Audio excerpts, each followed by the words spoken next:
আমরা অনেক সময় বলি আমাদের একা থাকাই ভালো, আমাদের কারোর প্রয়োজন নেই। কিন্তু সত্যি কথা বলতে গিয়ে আমরা নিজেরাও জানি দিনের শেষে আমরা সবাই এমন একজনকে চাই যার কাছে নিজের মনের কথা উজাড় করে বলতে পারব।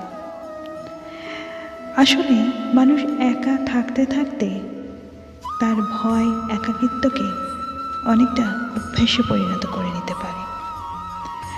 আসলে এই সমাজ কিন্তু একা থাকতে শিখে যায়, আসলে একা থাকতে অনেক সময় বাধ্য হয়।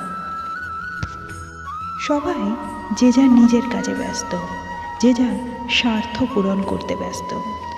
যতক্ষণ তোমার সঙ্গে স্বার্থ আছে ততক্ষণ তোমার সাথে থাকবে, স্বার্থ ফুরিয়ে গেলে যে যার নিজের পথ বেছে নেবে।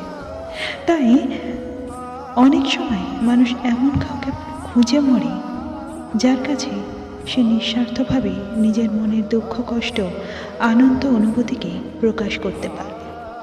কিন্তু এমন একটা মানুষ খুঁজে পাওয়াই খুবই রেয়ার, আর অনেকে সেটা পেয়েও তাকে অবহেলায় হারিয়ে ফেলে, এমনও দেখা গেছে। আবার অনেকে আগলে রাখতে চায় এবং সেই আগলে রাখার মধ্যেই তার প্রেম ভালোবাসা অনুভূতি সমস্ত মিলেমিশে একাকার হয়ে যায়।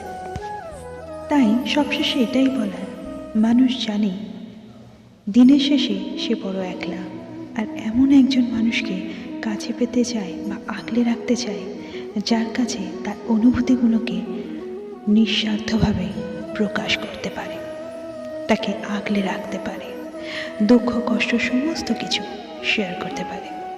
মাধুরী ছিলাম তোমাদের সঙ্গে, আবার হাজির হব অন্যদিন অন্য কোনো ভিডিওতে। টিল দেন সবাই ভালো থেকো, ভালোবাসা রেখো। ফেসবুক দিয়ে যারা দেখছো তারা প্লিজ চ্যানেলটিকে ফলো করে দিও, আর যারা ইউটিউবে দেখছো প্লিজ সাবস্ক্রাইব করে দিও, আর যারা সঙ্গে যুক্ত আছে তাদের জন্য তো অনেক ভালোবাসা রইল।